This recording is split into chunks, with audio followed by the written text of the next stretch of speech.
हमारे शिमला संसदीय क्षेत्र के जो हमारे वरिष्ठ नेता है, हमारी पार्टी के,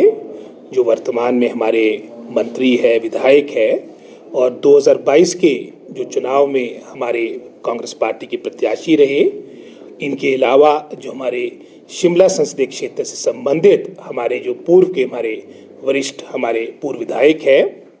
उन्हें भी आज की बैठक में बुलाया गया है। और इसके अलावा तीनों ज़िला में जितने हमारे ज़िला परिषद के चेयरमैन हैं,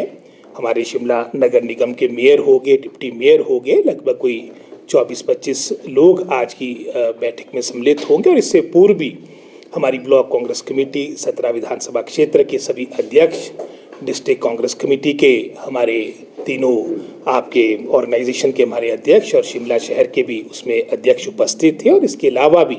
जो हमारे अग्रणी प्रकोष्ठ है, सभी हमारे प्रकोष्ठों के ज़िला के अध्यक्ष एक विस्तार से मैं समझता हूँ हमारी बैठकें हुई हैं। और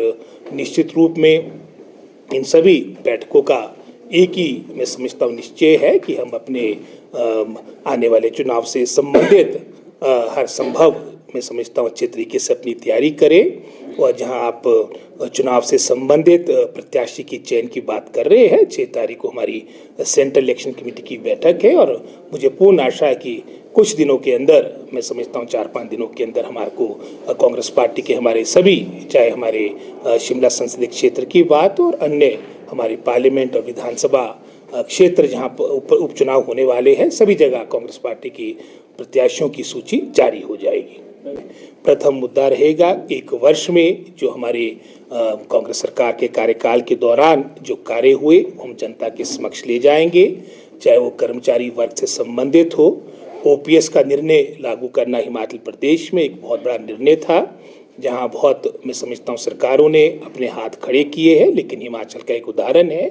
जो हमने वचनबद्धता, जो हमने घोषणा चुनाव के दौरान 2022 के दौरान की थी, उसको अमली जामा पहनाया गया। और विशेषकर उस पृष्ठभूमि में जब आपकी वित्तीय स्थिति हिमाचल प्रदेश की खराब थी, आप जानते ही है कि विरासत में भाजपा सरकार के कार्यकाल के अंत में जो हमें विरासत में लगभग कोई 76,000 करोड़ का ऋण मिला, लगभग कोई 10,500 करोड़ के आसपास की हमारी जो डीए एरियर्स की आपके हमारे रिटायर्ड पेंशनर्स को, हमारे कर्मचारियों को अदायगी लंबित पड़ी थी। और इसके अलावा प्राकृतिक आपदा के दौरान जिस तरह से हमारी सरकार ने, माननीय मुख्यमंत्री ने राहत कार्यों में मैं समझता हूँ अभूतपूर्व कार्य किया, अपने आप में हिमाचल प्रदेश ही नहीं पूरे भारतवर्ष के इतिहास से की रिलीफ पैकेज लगभग कोई 4,500 करोड़ का हमारे आपदाग्रस्त क्षेत्रों के लिए, हमारे आपदा प्रभावित लोगों के लिए मैं समझता हूँ हमारी सरकार ने लाया है। इन सब बातों को लेकर इसके अलावा भी चाहे किसी भी विभाग की बात हो, उदाहरण के तौर पे हम पीडब्ल्यूडी विभाग की बात करेंगे, जहाँ पहले लगभग कोई 51 दिन लगते थे आपको सारा टेंडर को अवार्ड करने में, उसको कट शॉर्ट करके मात्र 20 से 21 दिन में आपके कार्य प्रारंभ होते हैं। 6,000 करोड़ की स्वीकृतियाँ हमारे को पीडब्ल्यूडी विभाग में मिली। चाहे हम शिक्षा विभाग की बात करें, शिक्षा विभाग में जो रिफॉर्म्स लाए गए हैं अपने आप में मैं समझता हूँ इतिहास से कि हर क्षेत्र में मैं समझता हूँ कांग्रेस सरकार के कार्यकाल के दौरान जो मात्र 1 वर्ष के आसपास की हमारी अवधि हुई है, अगर आप फाइनेंशियल ईयर टू फाइनेंशियल बात करें, और अभी 4 वर्ष अभी आपके बाकी है। और इसके अलावा जो कार्यकाल विशेषकर मैं शिमला संसदीय क्षेत्र की बात करूँगा, जो हमारे भाजपा के सांसद रहे हैं, उनका कार्यकाल निराशाजनक रहा है, पूर्ण रूप से निराशाजनक रहा है। और साथ ही साथ मैं समझता हूँ विकास के कार्य तो दूर की बात रही, उनके दर्शन भी दुर्लभ रहे हैं। कार्यकाल 5 वर्ष का रहा, मुझे लगता नहीं, क्योंकि 17 विधानसभा क्षेत्र है, वो वर्ष में भी तहसील या सब डिवीजनल हेडक्वार्टर में भी कभी आए होंगे। अब चुनाव का समय, अब तो उनका आना मैं समझता हूँ पॉलिटिकल रीजन से बनता ही है, लेकिन ये भी एक मुख्य मुद्दा है। इसके अलावा अगर क्योंकि हमारे क्षेत्र में काफ़ी हमारे सभी कृषि और बागवान से जुड़े हुए लोग हैं, जैसे हमारे अगर मैं ज़िला शिमला की बात करूं और जो साथ लगते क्षेत्र है, हमारे यहाँ पर एक प्रमुख जो एक प्रलोभन चुनाव के दौरान हमारे भाजपा के शीर्ष नेता, चाहे उसमें मोदी जी की बात करें कि उनकी जो घोषणा थी कि हम एप्पल की इम्पोर्ट ड्यूटी को 3 गुना बढ़ाएंगे, सेब को विशेष श्रेणी के अंतर्गत लाएंगे, ये सब कहीं पर भी मैं समझता हूँ धरातल पे उतरी नहीं। लेकिन एक समय ऐसा भी आया बीच में जो 50% आपकी इम्पोर्ट ड्यूटी थी, उसको घटाकर 35% कर दिया गया था। और उसका ही मैं समझता हूँ परिणाम है कि जितना भी हमारा सेब जो हमारे किसानों ने, बागवानों ने कोल्ड स्टोर में रखा था, उनको बहुत ही नुकसान खमियाजा भुगतना पड़ा है। चाहे मैं समझता हूँ सोलन के ज़िले की बात, तो वहाँ पर भी उन्होंने बात कही थी कि यहाँ पर हम टमाटो पर आधारित प्रोसेसिंग यूनिट लाएंगे, वो भी कुछ नहीं करने में ये अक्षम रहे। आपके हमारा हाटी का मुद्दा भी धरातल पे नहीं उतरा। सभी मैं समझता हूँ पूर्ण रूप से जो इनका कार्यकाल रहा है वो निराशाजनक रहा है। और साथ ही साथ मैं समझता हूँ जिस तरह से हमारी भाजपा भारतीय जनता पार्टी ने सरकार को अस्थिर करने का भी जो एक प्रयास किया है, ये भी एक प्रमुख मुद्दा इस चुनाव के दौरान होगा। हिमाचल प्रदेश की जनता जनार्दन ने जो अपना आशीर्वाद दे के 2021 उपचुनाव के उपरांत चारों सीटों कांग्रेस पार्टी के पक्ष में देकर अपना एक माहौल प्रदेश के अंदर कांग्रेस पार्टी के पक्ष में तैयार किया था।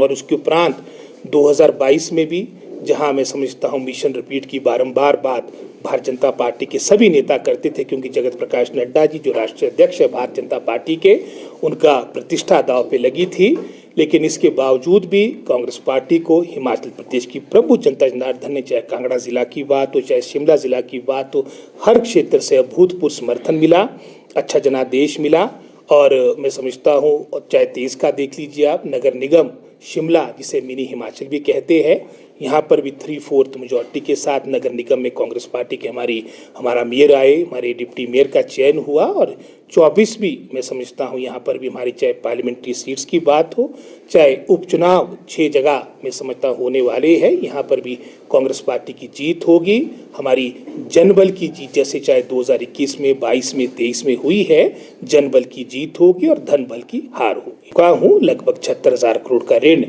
हमारे को विरासत में मिला है। हालांकि डबल इंजन सरकार का मतलब ये था कि हमारी मदद होती है, हमारे लिए पैकेज आता है हिमाचल के लिए, जैसे पहले भी कांग्रेस सरकार के कार्यकाल के दौरान, या चाहे हम वाजपेयी जी की बात करें, उनके हम अभी भी धन्यवादी आभारी कि उनके कार्यकाल के दौरान स्पेशल पैकेज हिमाचल प्रदेश को मिला है। लेकिन बात अवश्य 5 वर्ष में डबल इंजन की होती रही, कोई भी मैं समझता हूँ हमारी मदद प्रदेश सरकार ने, और तो और आपदा के दौरान जिस केंद्र सरकार ने हमारी मदद ना की हो, तो इनसे हमने आशा क्या करनी है। और जहाँ तक मैं समझता हूँ कर्ज की बात है, जो कर्ज हम ले रहे हैं नियमों के अनुसार ले रहे हैं और प्रदेश में विकास के लिए ले रहे हैं।